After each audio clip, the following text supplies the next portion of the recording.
A programming note before we begin. Today's episode is a very frank and unfiltered conversation with Aren Bazerkanian, founder of Havid Nagan, the upstart independent brand that took the watch world by storm in 2022 with its debut watch, the HN01. We recorded this conversation in January of this year at a time when Aren was navigating challenges with Swiss watch production. One of his key production partners experienced a leadership change and increased costs dramatically, rendering the economics of his second project, the HN01 Lucine, unsustainable. As a result, Aren did what many startup businesses have done time and time again: pivot. In particular, he refunded all customers who placed pre-order deposits while he identified new suppliers and production partners and, not to mention, developed an all-new watch. Aren documents this in greater detail and transparency at havidnagan.com.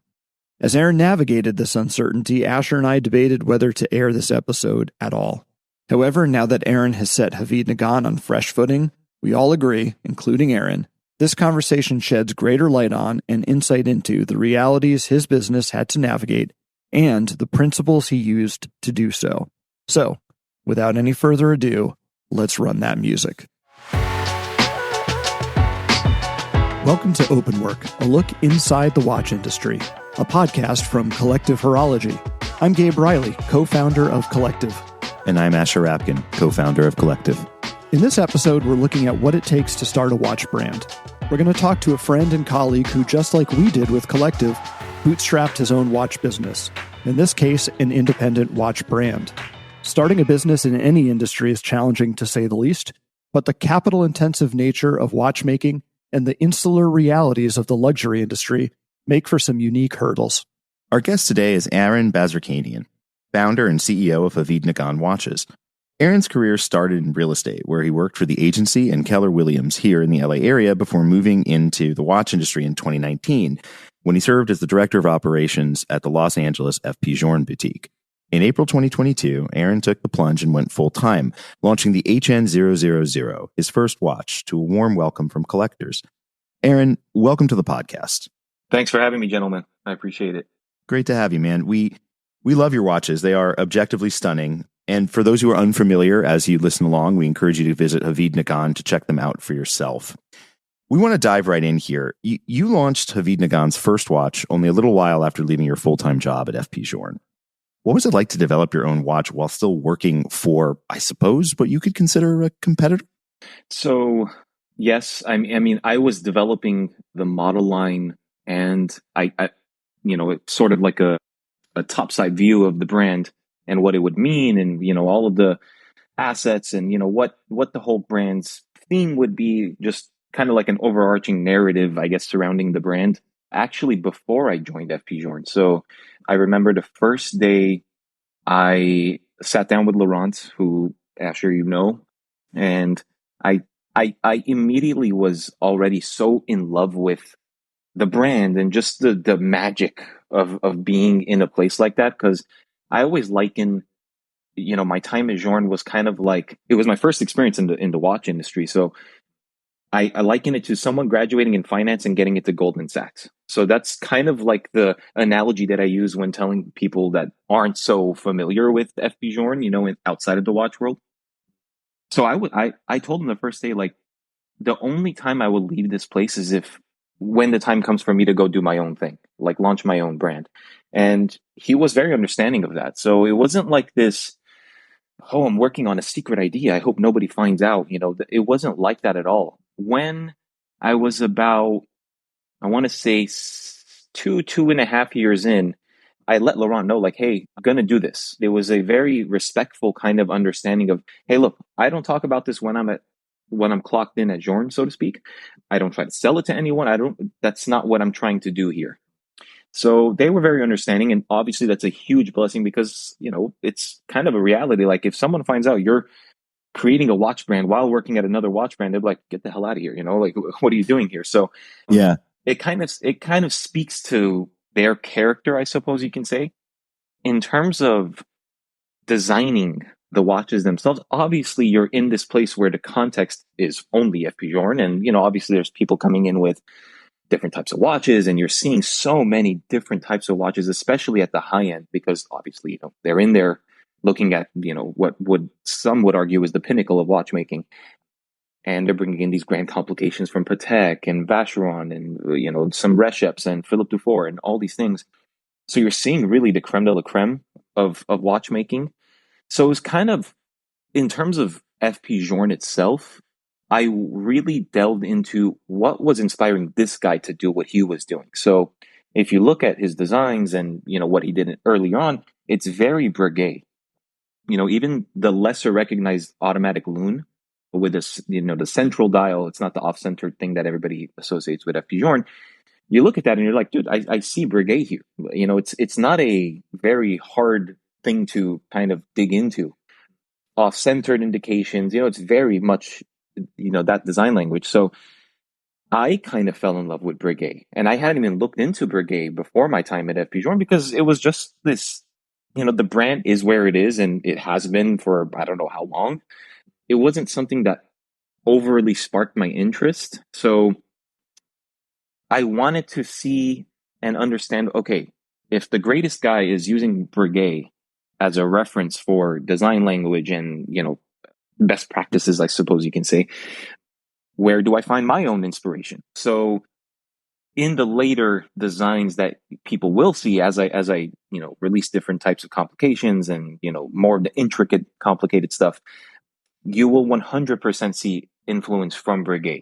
I find it really fascinating and frankly really cool that FPJ was open to you doing that. We hear a lot from the production side that, watchmakers tend to move from one company to another, but you don't really hear a lot about that on the business side. So that's interesting. But I want to go back to Breguet because that actually leads really well into our core topic today, which is building a business. Because the thing is, Breguet was a genius, and we all know of his technical innovations, but he was also a business innovator, which a lot of people don't really talk about, right? Without getting too deep into the history, when he started to make his, like, I suppose you could call them affordable watches, they were on a subscription model. And if you think about it, the subscription model is essentially the 18th century version of crowdfunding. And that leads into our first question for you, really, about building a business and running it today. There's obviously the creative impetus, and all of us get into these businesses because we're passionate about them, and then discover that running a business is really your number one job. The passion is, and that's what pays for the passion. So we'd love to know, in your mind, what is required to start a watch brand today? And as you discuss that, like, what are the biggest barriers to entry? Like, as you started to do this, what did you begin to uncover as you peeled the onion back? Oh man, where to start? I would say the number one thing, and this, I think the number two thing is so far beneath it. Like, that's how important it is for you to go off and work in the industry before launching your own thing. One, to learn and just sort of put yourself within the context of luxury watchmaking or watchmaking in general, and just absorb. That's the number one thing. The second thing, or the second reason I say you should go into the industry and work at a brand for a number of years, is so you can sort of build a rapport with people. Now they know Aren from FP Journe or Aren from Vacheron or wherever you may be.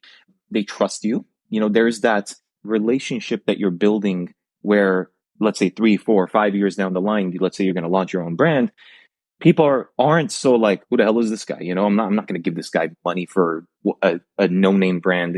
Who is he? So if I were to have, let's say, immediately from real estate into Havid Nagan, it wouldn't have worked, or at least I don't think it would have worked, because it's like, where am I going to reach a collector base that's going to support it enough for me to even get off the strip, right? So I would say that is number one, and I cannot stress that enough. If I could go back and tell myself, hey, you should have stayed a bit longer, I that's probably what I would have told myself, is stay a bit longer and just build it out more. Now, in terms of barriers of entry, I mean, that's a huge one, because if you can't do it yourself, at least in the beginning, or at least for a few years into it, retailers are really, really, really hard pressed to say yes to you in terms of collaboration or partnership or whatever the case may be.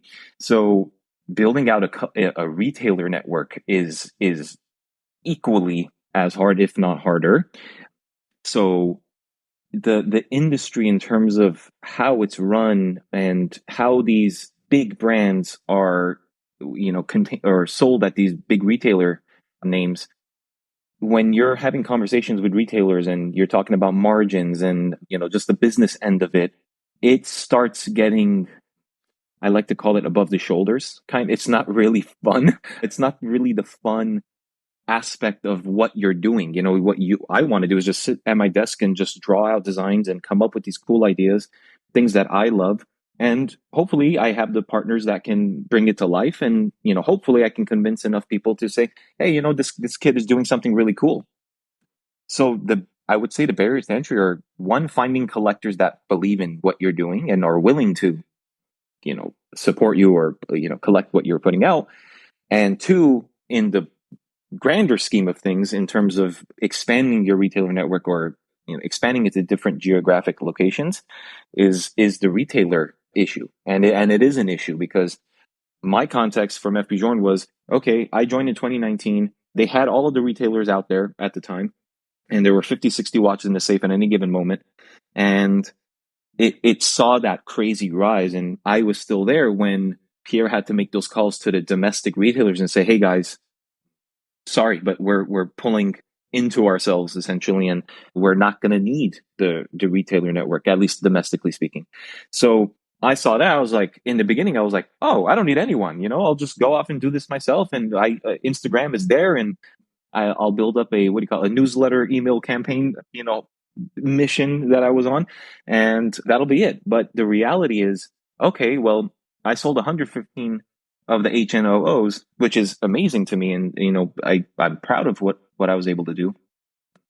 But how many of those people are going to be repeat customers? It's funny. I would not at all have expected for you to say that kind of the number two challenge and really one of the biggest and, number two of two challenges is the retailer thing. Not what I was expecting at all. And so I think it might be interesting for folks to hear why having a retail network is so important to you and to the business, because I think a couple of things are going on, and we've talked on previous podcasts about these two things. One is, I think a lot of brands have been, to your point, moving to mono-brand retail, doing retail themselves, whether it's big brands that are part of the Richemont Group, for instance, or FP Journe and other indies are a great case as well. There's really been this move and focus to try to get to mono-brand retail as much as possible. And then for customers, a lot of people understandably scratch their head wondering why retailers are even needed. I can buy a watch from a brand directly. Why am I going to essentially give money to a retailer and kind of give away that extra margin that increases my cost of buying the watch? So it would be interesting to hear from your perspective what you think the benefits of a retail network are and why they're so key to your business, because that was really surprising to hear. So if you were to ask me that, how important is the retail network a year and a half ago, I would have a totally different answer. Now, let's call it 2.5 years into this, almost 3. I can only be in so many places at one time.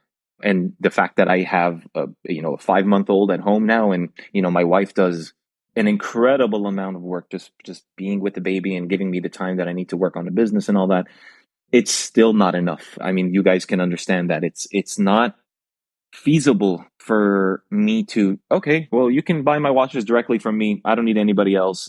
And by the way, I don't pay for any sort of PR. So, that's also kind of a limiting factor, is when you're not spending 40, 50,000 at a minimum a year on PR, it's really tough to get the word out. It's easy to get the word out in terms of Instagram and people sharing it and all that. But really, how much of the market are you really touching that's on Instagram? Like, to us who are, I guess call it natives on Instagram or social media, it's, you share it and, oh yeah, I saw that. Yeah, I saw that new post from brand X and it gets shared and all that. Fine, that's all cool. But how many actual collectors, actual buyers are you touching? So it's monumentally important, in my opinion. And Let's say you want to have presence in Italy. The Italians love design first and foremost. And I've been trying to break into Italy. It's just a little tough, especially now that I have a 5-month-old. It's hard to kind of travel as much as I used to. But just the fact that you can get the word out and people can see the physical, let's say a prototype that I allocate to a retailer partner, they can actually try it on and see what it's about. They might have seen it on Instagram, but they weren't ready to go ahead and buy the watch because they wanted to see it on their wrist. So it's just trying to gain this presence in different areas that you just can't physically be in. You can schedule all the Zoom calls, all the phone calls, and try to, oh, look, here's the picture of it on my wrist, and my wrist is so and so measurement and all that. I would be hard pressed personally to buy a $8,000, $15,000 watch without at least trying it on. So, I mean, I really give thanks to the collectors, because there were a lot of collectors that did exactly that. They didn't even look at the watch. They didn't even see the watch until I actually delivered it to them. And then they were like, oh, you did a really good job with this. So it's, in my opinion, for any sort of small brand, so any brand that isn't conglomerate owned or one of the 5 or 10, FP Journe, Richard Mille, all these big hyped up indie brands, you need it. It's like an absolute necessity, in my opinion. Yeah, there's a couple of things in there that I think are worth exploring that are really fascinating. And this is unique, I think, to independent watches because, we are both retailers ourselves, and we also started our business and continue to make collaborative watches. So in that sense, to a much lesser degree, we're also creating unique inventory in the same way you are. And we've had very similar experiences where even though we are our own retailer, we have partnered with others for the exact reason that you're pointing to, which is that addressable audiences for independent watches is an incredibly difficult thing to nail down. And all of us are constantly looking for ways to grow the tent, as it were, and find new people to bring into the space, because you said something earlier, which is very true. And it's an expectation I think is highly unreasonable of many brands, which is that if you're going to buy one watch from me, I expect you to actually buy 3, 5, 10, 20 watches from me. And that does two things. One, it's an arguably unreasonable demand on a client. And two, it also means that you become a snake eating its own tail, right? You're constantly talking to the same people again and again and again, which makes it very difficult to grow, especially when you're talking about niche and expensive product. That really leads into an area I'd love to explore with you, because of course, marketing and PR, as you mentioned, cost money, like everything else in this industry. And money is a topic that I think everybody has an opinion on when it comes to funding. So to that end, I'd love to explore this a little bit. People often say that this is the easiest time, in the world to start a small business. But I sense a lot of those people haven't looked for capital. So I'm curious, in your experience, and we're happy to share a bit of ours too, but I'm curious, in your experience, what has it been like as you looked for the seed funding for your business? Did you approach banks? Did you do this entirely off your own shoulder? Did you remortgage your house? These are personal questions, but I think these are important things for people to understand when they really get to the core of like what's on the line when you're an entrepreneur in the watch business. So personally, no, I did not go to any banks. I didn't seek out venture capital. I didn't really. I remember a very prominent collector who is I consider a very good friend of mine, and he's sort of like this father figure, and he's a master of the universe and just very successful person. And you can tell there's only a handful of people that I've met in my life where when you're looking at them in the eye, they're fully there. They're listening to everything you're saying. They're fully engaged, but they're thinking in parallel, and they're thinking about something totally different and can just shift into that idea without like any losslessness. It's just like this. He's this incredible person. The first thing he told me, and he did buy my first watch and is going to buy the second watch, don't take money from anybody. And he's been doing venture capital, and he's been investing in companies, and he sort of is in that world of understanding what it takes to build something. So not that I really took that as like, okay, well, there's no way I'm ever going to accept money. It's not like I'm closed off to that. It's just, I looked at it as, okay, when I'm launching this, if I can get away with not taking anyone's money and giving up equity or, going into debt or anything, why not? So like you said, the subscription model is still alive and well, in my opinion, and it is a very effective way of building something without going into debt or taking on loans or any of that. Now, if you were to ask me in terms of expansion and, just making the snowball bigger and roll faster and, all that, I can see why someone would very much accept outside funding and give up equity and be happy about the fact that they did that. Now, whether you're going to sleep the same at night and not, it's just, you're taking on so much more stress. And now the fact that I don't want to worry about the business end of things is enough. If you're taking that on and you have another stress that you're adding on top of that, like I can only imagine. So look, it's not that I'm completely closed off to it. It's just as long as I can get away with not taking on any sort of outside funding, I'll do that. I've been approached. It was two big collectors, actually, they're two brothers, who, when I first met with them physically in person, we sat down and I told them all about the company and this is how I'm going to do it, and gave them the whole spiel.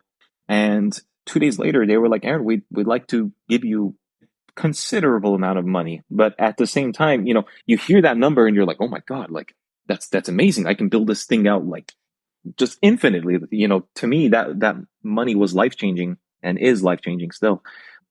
I declined them respectfully and said, look, I don't need it now, but if I ever do, like I'm more than happy to consider it. It's just, you also have to realize that, Asher, you come from the tech world, and, investments in tech and investments in luxury watches are totally and utterly different things. I don't even know what model to build and propose to someone that's coming to me with money. It's not like it's a, hey man, like this is how we're going to do it. And the software is going to pay out and, we're going to get this many users and blah, blah, blah. Like it's a very hard thing to do, what we're doing. This is expensive just by virtue of what you're doing, the nature of technical design and R&D and the work that's going into it in Switzerland is this monumentally and exponentially growing expensive thing that you're doing. So even when you're pricing things, or at least you're thinking about pricing the watch on, whenever you do go to market, you have to kind of think about, okay, well, there are minimums on my end. If I was thinking, let's say a $20,000 watch at 100 units, the margins are all there. We're going to make money. It's going to be great. It's enough to keep the machine running and R&D the next thing, and just kind of, make your living and live your dream and keep going. But how about if only 50 orders come in, right? Like, and then your margins are chopped and like you're burning through it. So people that, for example, collectors will ask for discounts from time to time. Like, you have to understand without, being disrespectful or anything, and try to like communicate to them, like, there's a reason why I'm pricing it the way I am. If the collectors knew how much money it took, not only R&D and the upfront costs for, developing these things, but the per unit marginal basis that, gets shifted depending on volume, you have to kind of do what you need to do to get to a point that you can survive and continue and, build out the brand. Because I always tell collectors, if I were to discount the watch to you, that's doing you a disservice. I don't know what's going to happen. Like the harsh reality is I have no idea if this is going to succeed or not. And like people might look at that as like, oh, does that mean you lack confidence in what you're doing, or do you not believe it? No, I fully believe in it. If I didn't, I wouldn't be doing this. It's a risk. It's a huge risk, not only financially, but ego-wise, the reputation-wise. You're putting yourself out. It's really, you're opening yourself up to the market and what, to the sea of people that you're so passionate about. So that's the harsh reality. And I hope collectors understand that. And I hope there are more people that talk about this openly and let people know that this is what goes on behind the scenes. We just did a whole episode on watch pricing. And these are all of the things that we talked about. It was really all about the unseen costs that go into making a watch. Everything from, the person who designed the laser engraved pattern on the micro rotor is a person with a family who deserves to be paid. And, there's also cost in things like shipping and importing a crocodile strap. And all of these costs, right, seen and unseen, and whether they make sense. My favorite one actually was the cost of creating a mold for a rubber strap, a simple rubber strap. The cost of just the mold to make what seems to be a, quote, cheap rubber strap is $50,000. Yeah. And no one thinks about that when they look at a rubber strap. And they're like, oh, it's just rubber. Why is it $500 or whatever it might be?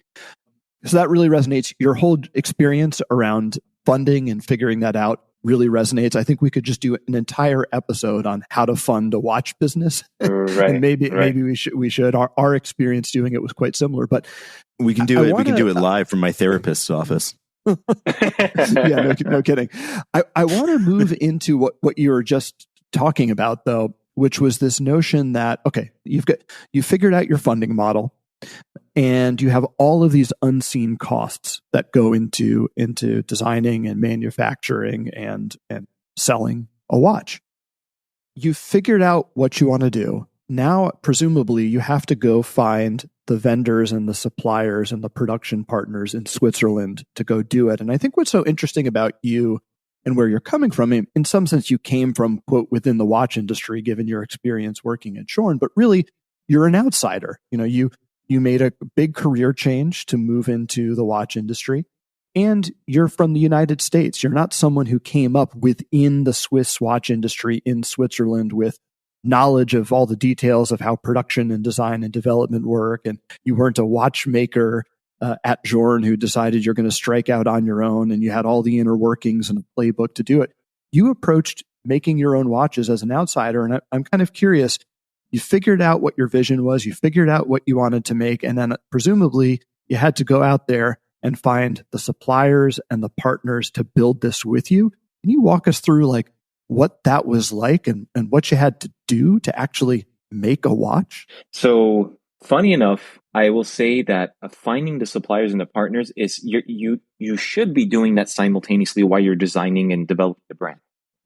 And it really depends on what your watches will be. So if it's going to be a round case, relatively, minimal in thickness and let's say simple, you have much more optionality and it's much cheaper and it's much easier. I'm not saying it's easy. I'm just saying it's much easier to make that happen and bring something to life.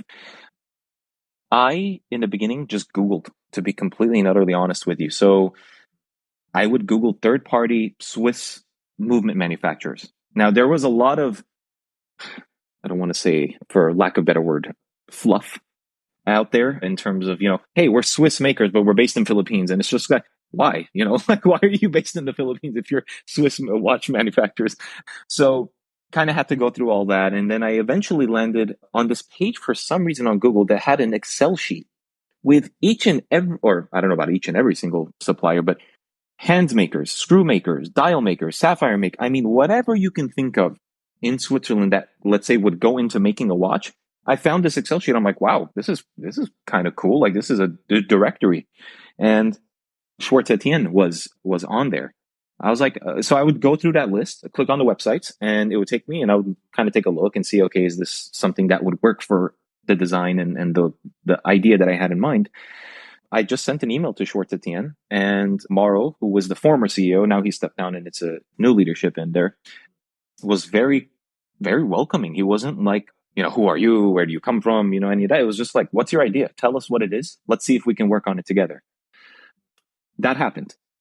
I was already planning the second model, HN01 Lucine, during that time, and I wanted to go thinner on the overall watch thickness, just because I know my guys love thin watches, and I personally am, I'm a fan of thinner watches too.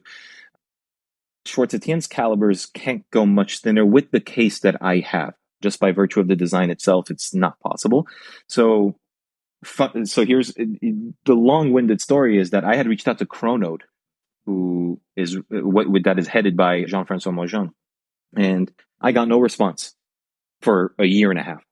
And I was talking to a friend of mine who actually runs a retail store in Boston, and we were talking. I told him about the idea, that. He's like, and I told him like, hey, look, I'm looking for someone that can go a little thinner on the base caliber. And I brought up Jean-Francois and Chrono, and he was like, oh, don't worry about that, man. I'll send you an email. I'll send an email CC'd with you, and that'll be it. Immediately I got a response back, and now we're working together. So in some cases, sometimes they'll say, yeah, let's look at the idea and let's see if we can make it happen. And then some cases are just like, you need kind of this warm intro of, hey, I vouch for this guy. And I can guarantee you that after this, the initial Zoom call with Jean-Francois and Schwartz Etienne and, all the different people or the companies associated with building Lucine, I can guarantee you Jean-Francois called Mauro immediately after we hung up the phone call and was like, hey, like, do you vouch for this kid? Like, who is this guy? So I don't blame them. It's you also want to know who you're working with. I mean, in all of business, it's like that. It's not like you're just going to, hey, this guy's coming to me with an idea. If it works, we can make a lot of money. Like, it's like, who is this guy? Is the business, funded well? Can it all be a realistic project that we all can execute on? So yeah, it's not that hard to find people that you can ideally work with. Whether or not they're going to actually want to work with you is the challenge, and convincing them to do that is the tough part. I'm reminded of a story, or I guess it was just sort of a pat on the back I got from a gentleman that we work with, one of our brands. And we saw him at Geneva Watch Days, and at Geneva Watch Days, we picked up a couple of brands that we now retail very proudly. And I was walking down the street with him in Geneva, and I said to him, we've known each other for 6 or 7 years. I just want to say thank you for believing in us and taking the risk. And what he said to me was, the Swiss watch industry, there's a tiny little mouse hole, and there's so many people that are waiting outside the mouse hole to get in. He's like, and you have figured out how to get through the mouse hole. But he's like, but I got news for you. Now that you're through the mouse hole, now you're actually in the business. And now you got to make it work. And like that really sticks with me, because I empathize and relate a lot to what you're saying. We both, Gabe and I, used to work for a really talented leader who used to say that, you have to start by starting. And, we think about that all the time. And you're right. Like, how do you find a movement manufacturer? Well, you probably start by Googling, but whether that person's going to take your call or not is often then based on your reputation. And your reputation in this industry, as it is in many, but really in this one, because it's so small, is really everything. So funny enough, I have a story where I was initially trying to work with a Swiss third-party movement manufacturer that is famous for working with Parmigiani and Richard Mille. Okay. And fantastic calibers, like the know-how and what they can actually do is incredible. I just couldn't convince the guy that I was talking to, hey man, like, let's work on this. I'll do whatever I'll sign whatever NDAs, whatever you need me to do, I'll do it. It just ended up not working out. And I personally think it's because the fact that they work with these big brands and very well-funded brands. They make the movements for Hermes, or at least the base calibers for Hermes, Richard Mille, Parmigiani. And, you're dealing with so much volume where, okay, yeah, let's take this kid in Los Angeles who wants to do 100 or 150 watches a year and just add on to, like, you're taking away resources from them when they only have so many people. So it's not like they're malevolent. It's just that there's only so much capacity. Like, I don't blame anyone for doing it or responding in a way that is respectful and logical. Everyone's trying to do what they need to do to make it a success, but idealism really, it's becoming more and more apparent to me that it's really hard to be an idealist in this industry. Well, I think what you're touching on, this has come up earlier in the conversation, but I really want to explore a little bit, is the idea of risk and risk management. Because one could argue part of the reason why people are a little reticent, for example, of working with a new retailer or a new watch brand, and you admitted this earlier, as we would, you're not really sure how long they're going to be around. How well funded are they? Like what is if I'm going to commit to a year and a half of product development here, like when the invoice is sent, are they going to pay for it? So I'd love to understand a little bit more of the nitty gritty when you're working with a movement manufacturer, whether it's Schwartz Etienne or some of the others that you've referenced. what sort of reassurances do they look for from you? Are there minimum, maximum orders?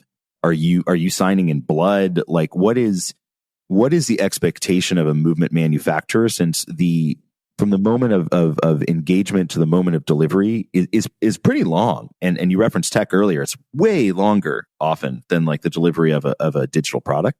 So I'd love to understand a little bit from your experience, what's on the line and how you and the brands manufacturing for you evaluate risk. Well, I mean, the manufacturers are going to look at you as a brand of, okay, the first thing, like we touched on, is, does this guy have enough money to even fund what he's talking about? So you can come up with all these incredible designs and they could be universally loved, and you show it on paper to people and all that. And let's say it's going to be a perpetual calendar with an instantaneous, just system that's just built, and you're putting all this different types of, innovation into it.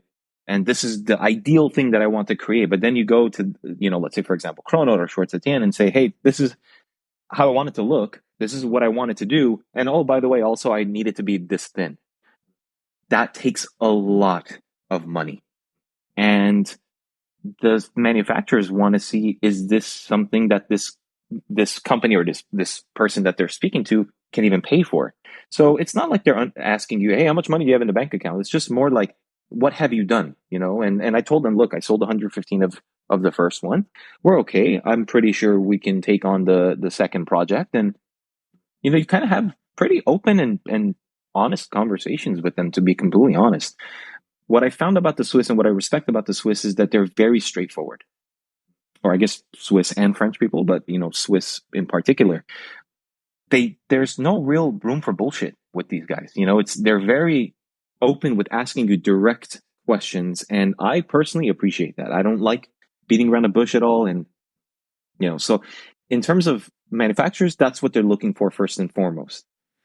In terms of the retailer, for example, if, depending on what agreements you have set in place, how long the contract is going to be, what sort of margin did you agree to, you have to have honest conversations about this risk. Like, look, I'm funding a lot of money up front to develop this thing first and foremost.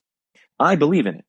Whether or not you believe in it is totally up to you. I can give you all the technical specs and the design specs and the inspiration and how I came up with it, all that stuff.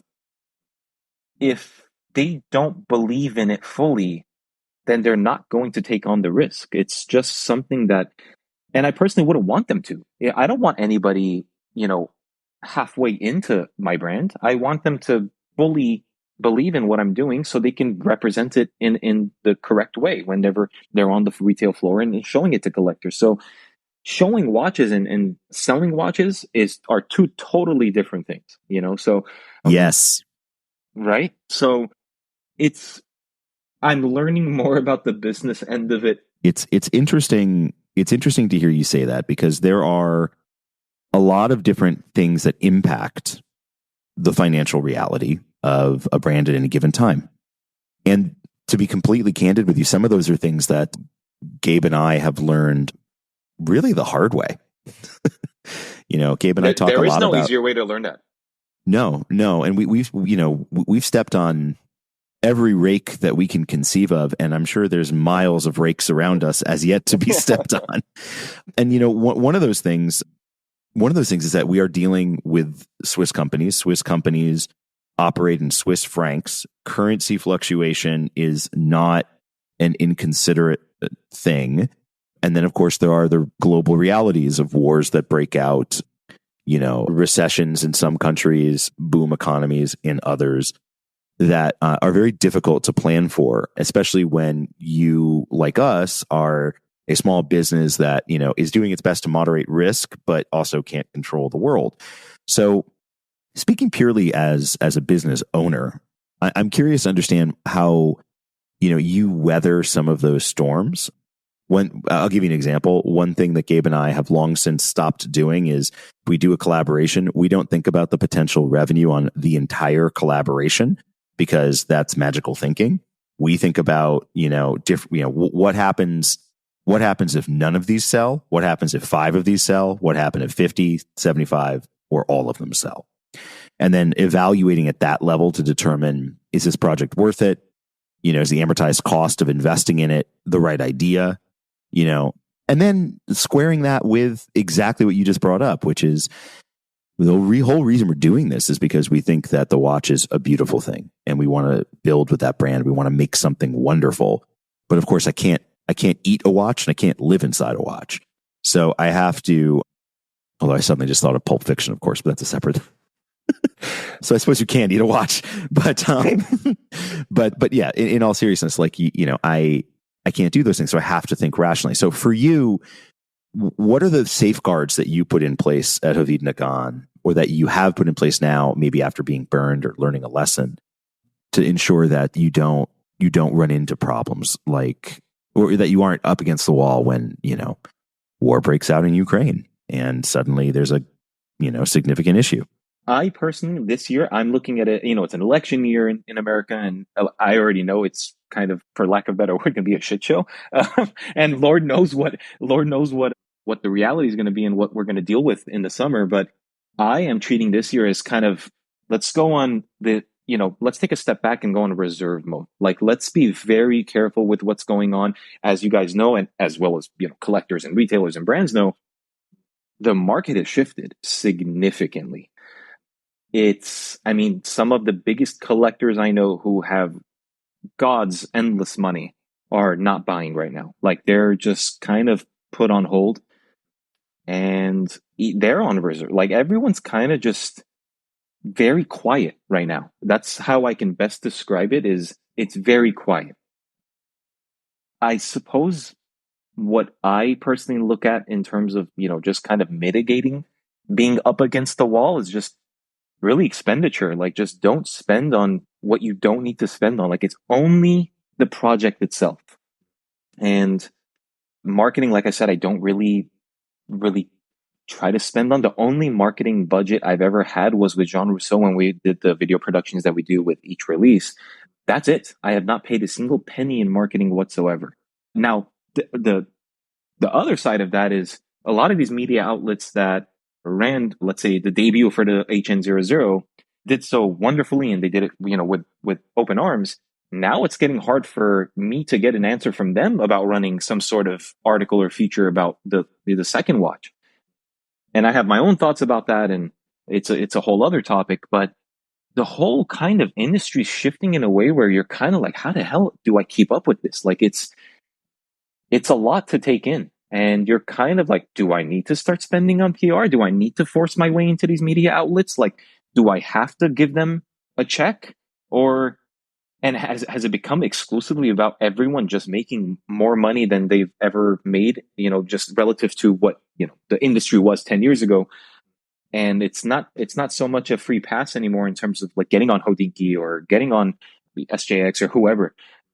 You're competing with AP, Vacheron, Richard Mille, Journe, who have actual marketing budgets. Like, they're spending, especially at the conglomerate owned brand level, millions, like literal millions are being poured into pushing these products that just kind of drown you out. The reality is you're drowned out. Like, how many people will see a Havid Nagan, the Lucine?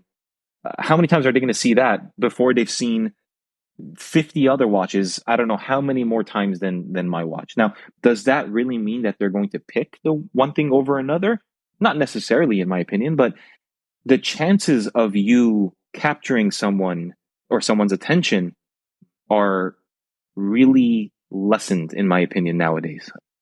I don't know if I have an answer how to fix that, to be completely honest. What I can do and what I believe in is being on the ground floor and meeting with as many collectors as I can physically, even if I can't, Zoom calls or whatever, like giving that personal touch of, hey, I'm the guy that's doing this. It's not a representative. It's not it's not a media outlet telling you to go buy my watch. It's me trying to share my actual passion with you that I'm putting my life out on for. So I hope that's what resonates with collectors more and more in the future. Yeah. We feel the same way about Collective, as in it's our life's work. Yeah. And we also agree with something you've pointed out, which is, and this was a big discussion in our pricing episode as well. The watch industry portrays and projects strength and success and wealth but it's actually a very tough industry, and it's a very risky industry. And weathering it, as you just pointed out, is challenging. And sometimes you don't really know what to do. All you can do is be smart and do your best. So let's take a bit of a longer term view, which is to say, weathering the current state of the watch industry aside, how do you think about the long term of Havid Nagan? Because one of the questions we get most from customers who are looking at an independent brand that we carry that they've just discovered, they might say, "Oh my gosh, I just discovered this watchmaker you carry. The watch is amazing. I'd never heard of them before, but I'm so interested. I want to talk about it." One question we always get, or nearly always get, is, how do I know that this watchmaker or this brand is going to be around in 5 years? And there's all sorts of attendant concerns that go with that, whether it's servicing or any number of other things. So I guess the question for you is, running a young upstart independent watch brand, which, by the way, you're out of the gate, you're operating at a significant price point. This is not a micro brand. So how do you think about managing your business for the long term? What are the things you think about and you're doing to make sure you're around in 5 years and 10 years, and that people who have that question when they buy one of your watches have some reassurance, whether they should really need it or not, that the brand will be around?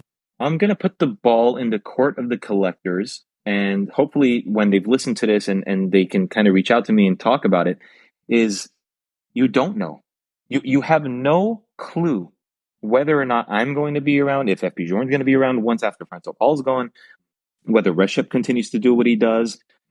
And if it's about passion, it shouldn't mean anything. Now, in terms of serviceability, of course, you want to have longevity in the watch. And to be completely honest, using a third-party movement manufacturer as opposed to, if someone came to me and gave me $5 million to develop my own caliber, it would be harder for me to, in my opinion, convince people to say yes. First of all, it would be a much more expensive watch just by virtue of how much it costs to develop a movement from scratch. But the fact that Schwartz Etienne is a big, long-standing company, and Chronode is a big, long-standing company, and they have all the know-how and all the watchmakers. And for example, all these, my 00 and the 01 can go back to Switzerland. They can repair them relatively easily. So in terms of serviceability, I think it's not something I'm overly concerned about. So another thing that, collectors, or maybe you guys don't know, on whenever you're developing a watch with complications or whatever the case may be, you did 115 orders of the 00. Well, you need to order kits for a certain amount, a certain percentage that are going to come for service. Let's say a wheel inside the gear train isn't working the way it's supposed to. Well, you need to have those ready to go so you can replace them. Gaskets, whatever it may be. So it's full-on kits in assembly. I'll give you an example of an interaction I had while I was working at Journe, and this young gentleman had come in, very nice guy, and he had just learned about the brand, and he had a brigade, and he was just that, he didn't know about FP Journe, a year ago before he had come in. Came in, we taught him everything, we showed him the watches, he fell in love, he wanted the loon, the off-centered loon. And he was getting married at the time, and his father-in-law promised that, hey, I'm going to buy you a watch. And I was like, man, that's a very giving father-in-law to buy your son-in-law a $50,000 watch. That's you got a good one on your hand. So in his due diligence, I suppose you can say, the father had asked us, me and Julian at the time, what is the financial backing of the company? Like, how good is the company? And it was kind of like this, I don't know. I can't. First of all, I don't know. They don't give us that information. And second, I think it's a little inappropriate to ask something like that.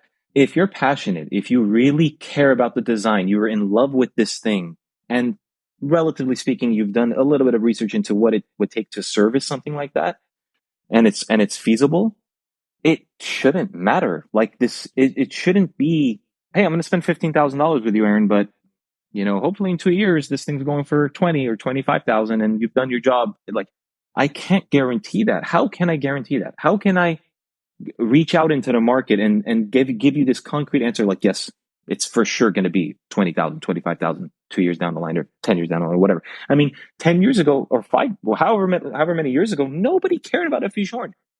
Nobody. We would high five. Me and Laurent would high five each other whenever we sold a watch. Where were those people? I knew collectors, the biggest collectors of Journe now, who were passing on Journe 6-7 years ago when they were fractions of the retail cost. The biggest and most accomplished collector that I've ever had the pleasure of meeting has watches from Furlan Mari and Ming, and he has pocket watches, like actual Breguet pocket watches. I mean, he has an entire wall of what he owns, and it's like, you look at it and you're like, it's cool to see that there's a $2,000 watch or $1,000 watch, and then there's $1 million watch. Like, that's, to me, what a real collector is. So, Aren, I just want to say thank you for not only your transparency and honesty, but actually, I think pointing out, and this is a great place to end, a really important thing, which is, if we really do want to see the business be successful, part of that is about really, I think, embracing and celebrating what hopefully brought everybody into this, which is their excitement and passion for the watchmaking. I want to say thank you once again for joining us. We really appreciate you. Thanks, Aren, and thanks everyone for listening to Open Work, a podcast from Collective Horology. You can find us at collectivehorology.com, and you can find Aren at havidnagan.com. To get in touch with your suggestions, feedback, and questions, just email us at podcast@collectivehorology.com.